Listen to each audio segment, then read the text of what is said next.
आप सभी का स्वागत करता हूं इस नए सेशन के लिए। आज का ये जो क्लास आपका होने वाला है, इसमें आप समझेंगे कि ऑप्शन बायर्स इस मार्केट में इतने लॉसेस कैसे और किस तरीके से करते हैं।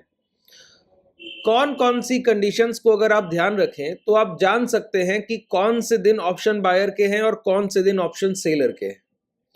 और ऑप्शन बायर और ऑप्शन सेलर में मेजर डिफरेंस क्या है, जिससे आप ये समझें कि ऑप्शन बायर की विनिंग प्रोबेबिलिटी जो है वो मात्र बाजार में 20% है और सेलर की है 80%। तो जब आप इन सारी कंडीशंस को एक साथ समझेंगे तो आपको पता लगेगा कि कैसे कल के सेशन में जो ऑप्शन बायर्स ऑप्शन बाइंग कर रहे थे उन्होंने अपने पूरे पूरे डीमेट वाइप आउट कर दिए।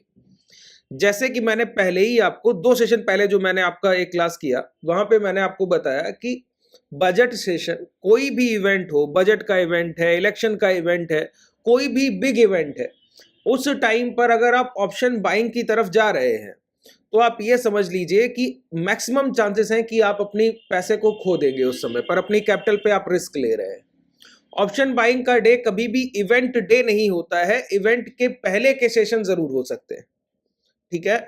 इवेंट का सर्टेन डे कभी ऑप्शन बायर का होता ही नहीं है। जैसे अगर मैं रिसेंटली एग्जांपल दूं तो अगर पिछले कल के सेशन की ही बात की जाए तो हम लोग अगर निफ्टी 50 के प्राइस को देखें तो हमारा ओपन प्राइस था 23,520 और क्लोजिंग हम लोगों ने जो किया है 23,500 के आसपास किया है। 20 से 25 पॉइंट का नेगेटिव क्लोजिंग है। अगर आप यहाँ पे क्लोज टू क्लोज बेसिस पे देखें तो 26 पॉइंट नेगेटिव हम लोगों ने निफ्टी 50 के स्ट्राइक प्राइस में क्लोजिंग किया है। और यही फ्यूचर के चार्ट को अगर आप देखें, निफ्टी के फ्यूचर चार्ट को अगर आप देखेंगे तो वहां भी आपको लगभग ये 60 पॉइंट के आसपास का डिफरेंस दिखेगा। 60 point Nifty down side negative close किया। अच्छा एक बात बताइए, जब आप ऑप्शन बाइंग करते हैं तो अगर कोई प्राइस जैसे निफ्टी का अभी 23,500 का बाजार है और आप 23,500 का पुट खरीदें तो प्राइस अगर 60 पॉइंट गिर के क्लोज करेगा तो 23,500 का पुट अगर 200 रुपए पे था तो सर 220 कम से कम 20 पॉइंट तो बढ़ जाना चाहिए। 60 पॉइंट का डाउन साइड मोमेंटम है तो आपको तो यहाँ मिनिमम कम से कम 20 पॉइंट का तो इजाफा होना चाहिए, प्रॉफिट होना चाहिए ना। लेकिन जब इस तरीके की मार्केट कंडीशन को जब तक आप नहीं समझेंगे, जब तक आप प्राइस एक्शन को छोड़कर और रिलेवेंसी प्राइसेस की नहीं समझेंगे, जैसे कि इंडिया विक्स जिसपे हम लोग बहुत जोर देते हैं शुरुआत से, अभी सिखाऊंगा कि कैसे इंडिया विक्स में काम करते हैं। तो जब तक आप इंडिया विक्स को नहीं समझेंगे, मार्केट कंडीशन को नहीं समझेंगे, ठीक है, और प्रीमियम्स को कैलकुलेट करना नहीं समझेंगे, ऑप्शंस को नहीं समझेंगे, तब तक दिक्कत आ रही है आपको। तो ये जो 20 पॉइंट आपका प्रॉफिट होना चाहिए, मैं आपको दिखाऊं यहां 23,500 के पुट में कल क्या हुआ है। ऑप्शंस में आइए, 23,500 का पुट यहां पर लगाइए और आपको दिखेगा कल 23,500 का पुट, जबकि निफ्टी 50 60 पॉइंट गिर कर बंद हुआ है, उसके बावजूद 23,500 का जो पुट है वो 72 पॉइंट नेगेटिव क्लोज किया। बढ़ने की तो बात छोड़ दीजिए, 142 पे क्लोज किया है, 33% नेगेटिव क्लोज किया है। जितना निफ्टी भी नहीं गिरा उससे ज्यादा तो पुट स्ट्राइक प्राइस गिर गया। इसका मतलब है कि अगर आप कल के दिन 23,500 का पुट स्ट्राइक बाई करते तो बाजार में 60 पॉइंट की गिरावट के बावजूद आपको 72 पॉइंट का लॉस होता। तो आप बोलेंगे कि ये तो चलिए मान ली आपकी बात, तो क्या कॉल ऑप्शन बायर प्रॉफिट में रहा क्या? अगर पुट ऑप्शन बायर लॉस में रहे तो क्या कॉल ऑप्शन बायर प्रॉफिट में रहे क्या? तो मैं आपको बताऊं, मार्केट 60 पॉइंट आपका 60 पॉइंट फ्यूचर नेगेटिव है। अच्छा, फ्यूचर का चार्ट की बात हम लोग किस वजह से कर रहे हैं? क्योंकि स्ट्राइक प्राइस के प्रीमियम को रिलेट करते हैं फ्यूचर के चार्ट से, और फ्यूचर और स्पॉट चार्ट एक ही हो जाता है मंथली एक्सपायरी के दिन। दोनों फ्यूचर में कोई प्रीमियम नहीं रह जाता, तो स्पॉट प्राइस और फ्यूचर प्राइस मंथली एक्सपायरी को एक ही हो जाते हैं। दिक्कत कोई नहीं है, आप स्पॉट प्राइस देख के चार्ट ट्रेड करें, स्ट्राइक कोई दिक्कत नहीं, फ्यूचर चार्ट देख के ट्रेड करें कोई तकलीफ नहीं, लेकिन कोरिलेट करता है, इस वजह से हम लोग फ्यूचर का एग्जांपल यहां पे ले रहे हैं। तो देखिए, अगर आप बोलेंगे कि 23,500 के कॉल बायर इसके बाद अगर प्रॉफिट में रहे होंगे तो वो भी मैं आपको दिखाता हूं। यहां पे देखिए, आपको यहां पे दिखेगा कि कल के सेशन में 23,500 के कॉल का जो प्रीमियम है वो 138 पॉइंट दिखे, 138 पॉइंट गिर गया। 50% से ये स्ट्राइक अपना प्रीमियम लूज कर गया, 143 पॉइंट नेगेटिव। इसका मतलब है जो कल का बजट सेशन है, जिसके लिए आप लोग इतना उम्मीद लगाकर बैठते हैं कि ऑप्शन बायर डे होगा, बड़ा 1000 2000 5000 पॉइंट का मोमेंटम बाजार में आएगा, वॉलेटिलिटी रहेगी तो आप पैसा बनाएंगे, वो सेशन मिला जुलाकर अगर आप 23500 का कॉल और पुट दोनों खरीद लेते, जिसको लॉन्ग स्ट्रैडल बोलते हैं, जिसको हम लोग लॉन्ग स्ट्रैडल बोलते हैं ना, कि एट द मनी का कॉल पुट दोनों खरीद कर बैठ गए, इवेंट का दिन है तो इसको लोग हेजिंग बोल रहे हैं, पागल बना रहे हैं सर आपको। जो बोल रहा है ऑप्शन बाइंग हेजिंग है, तो समझिए आपको कहीं ना कहीं तो आप परेशान किए जा रहे हैं, ठीक है। तो देखिए, तो इस कंडीशन में तो आप क्या करते हैं, 143 पॉइंट ये और 72 पॉइंट ये, तो आपका 200 पॉइंट से प्लस का आपका घाटा जाता पर लॉट। निफ्टी 50 की बात कर रहा हूं मैं। तो इन चीजों से कैसे बचा जाए और कैसे समझा जाए कि price Nifty 50 down side momentum कर रहा है, फ्यूचर उस डाउन साइड मोमेंटम कर रहा है, उसके बाद पुट के प्रीमियम नहीं बढ़ रहे। तो ऐसी कंडीशन कौन सी बाजार में होती है जहां पर इंडेक्स तो आउट परफॉर्म करेगा, लेकिन कॉल और पुट के प्रीमियम आपके अनुमान के मुताबिक आपको रिटर्न नहीं दे पाएंगे। ये कोरिलेट करता है विक्स से। सबसे पहले तो आप ये समझिए कि जो आप ये कॉल और पुट खरीद रहे हैं ना, देखिए बहुत ध्यान से सुनिएगा। अब जो चीजें मैं 3 4 5 10 मिनट तक बोलूंगा, इनका आपके आने वाले ट्रेडिंग सेशंस में बहुत बड़ा रोल होने वाला है। पहले तो ये समझिए, ये 23500 का कॉल और ये 23500 का पुट है क्या। जब तक आप ये कंडीशन नहीं समझ जाते ना कि ये जो कॉल और पुट आप ट्रेड कर रहे हैं, स्ट्राइक प्राइस खरीद बेच रहे हैं, ये है क्या, ये मात्र एक टिकट है सर। क्या है सर? टिकट है।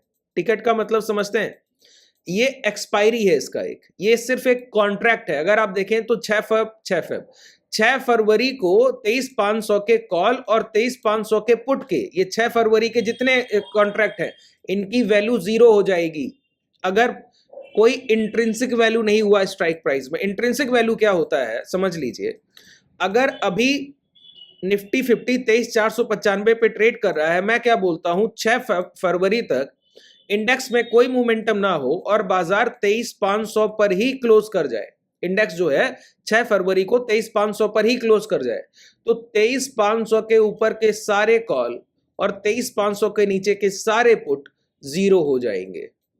तो 23500 के ऊपर के जितने भी कॉल स्ट्राइक है, उनमें जो वैल्यू है वो 6 फरवरी तक के टाइम पीरियड की है। 23500 के नीचे के जितने पुट स्ट्राइक है, उनमें जो भी वैल्यू है वो 6 फरवरी तक के टाइम पीरियड की है। तो अगर 23600 का कॉल 100 रुपए पर है, तो वो आने वाली एक्सपायरी 6 फरवरी को 0 हो जाएगा। अगर 23700 का कॉल 50 रुपए पे है, तो आने वाली एक्सपायरी 6 फरवरी को 0 हो जाएगा। अगर 23400 का पुट 100 रुपए पे है, तो आने वाली एक्सपायरी 6 फरवरी को 0 हो जाएगा। कब? अगर आइडियल कंडीशन हम लोग देखें कि निफ्टी 50 जो है, जो 23500 ट्रेड कर रहा है, यहां से कोई एक भी पॉइंट मोमेंटम ना करे, जो कि मुमकिन नहीं है सर, है ना। एक्सपायरी है, लाइव मार्केट होगा, मोमेंटम तो होगा। तो एक समझने के लिए मैंने आपको बताया, अगर 23500 की ही एक्सपायरी होती है, तो 23500 के ऊपर के सारे कॉल और 23500 के नीचे के सारे पुट, जो कि out the money strike price बोले जाते हैं, 0 हो जाएंगे। तो इनमें जितनी अभी वैल्यू है, ये सिर्फ टाइम की वैल्यू है। अभी से लेकर, आज की तारीख से लेकर 2 फेब से लेकर आपका 6 फेब तक का जो ये टाइम पीरियड है, इसमें आज का सेशन तो आपका वीकेंड का सेशन निकल गया सर। तो total number of trading session कितने बचे बताइए? आज का सेशन और निकाल दीजिए, तो total number of trading session आपके सामने 4 बचे सर। 3 4 5 6 4 सेशन बचे। अब बताइए, एक 23500 की अगर एक्सपायरी हो गई बाजार की, तो इसमें कितना प्रीमियम है? 140 पॉइंट। तो ये जो 140 पॉइंट का प्रीमियम है, ये 4 दिन में 0 होना है, मान के चलिए 4 दिन में ये प्रीमियम 0 होना है, 4 डेज। बिल्कुल देखिए, प्रैक्टिकल तरीके से चीजों को सीखिए। 4 दिन में जब ये प्रीमियम आपका 0 होना ही है, तो एक सेशन में एवरेज प्रीमियम कितना गिरना चाहिए? एक सेशन में लगभग 35 पॉइंट गिरना चाहिए ना। 35 पॉइंट आपका प्रीमियम डिके होना चाहिए एवरेज, लेकिन इतना नहीं होता है। मैक्सिमम प्रीमियम डिके होता है नियर बाई एक्सपायरी और एक्सपायरी सेशन को, इस वजह से इतना प्रीमियम डिके एवरेज नहीं होगा। एवरेज डिके डेली कितना होगा? 20 पॉइंट। लेकिन अगर इसी में विक्स डाउन साइड मोमेंटम करने लगे, इसीलिए मैं आपको हमेशा से एक बात बोलता हूं, ऑप्शन बायर सिर्फ उस बाजार में पैसा कमाएगा, बायर डे सिर्फ उस मार्केट को बोला जाता है जब विक्स आपका पॉजिटिव ट्रेड कर रहा हो। विक्स अगर राइजिंग है, तो आपके इंट्राडे में जो ये 35 पॉइंट का एवरेज डिके है ना, रोज 35 पॉइंट एक स्ट्राइक प्राइस अपना वैल्यूएशन खो देगा, 23,500 का औसतन जो हम लोगों ने देखा अभी, जिसको आप डेल्टा से भी समझते हैं, ठीक है। टेक्निकल में जाने की जरूरत नहीं है सर, ये चीजें क्लासेस में जब मैं बेसिक से सिखाऊंगा तो एक एक पॉइंट बहुत अच्छे से क्लियर करूंगा। बहुत टाइम लगता है, 3 महीने लगते हैं सर सीखते सीखते बाजार को। आप लोग समझते हैं कि आपने सिर्फ एक बार सिर्फ प्रीमियम को समझा नहीं और चार्ट रीडिंग समझ ली, आपने टेक्निकल समझ लिए, चार्ट प्राइस एक्शन पे काम कर रहे हैं और प्रॉफिटेबल नहीं हो पाएंगे सर। जब तक ऑप्शंस के बिहेवियर से नहीं जुड़े तब तक तो सर देखिए, बाजार गिरेगा तो भी पुट में प्रीमियम नहीं बढ़ने वाले, बाजार बढ़ेगा तो बढ़ने की बातें छोड़ दीजिए, है ना। तो ऑप्शन बायर को पता होना चाहिए कि कब काम करना है। जितने भी हम लोग डेली एनालिसिस की सीरीज करते हैं उसमें एक चीज मैं हमेशा मेंशन करता हूं, ऑप्शन बायर डे वही है जब विक्स राइजिंग हो। राइजिंग विक्स क्या करेगा, जो इंट्राडे का प्रीमियम डिके है वो नहीं होने देगा, और डिक्लाइन विक्स क्या करेगा सर, बिल्कुल उलट। जो इंट्राडे का प्रीमियम डिके है वो तो होगा ही, और अगले सेशन का भी प्रीमियम डिके हो जाएगा। इवेंट के पास क्या होता है, मार्केट में फियर होता है, और फियर को जो रिप्रेजेंट कर रहा है कोई इंडेक्स वो है इंडिया विक्स, ठीक है। इंडिया विक्स रिप्रेजेंट कर रहा है फियर को।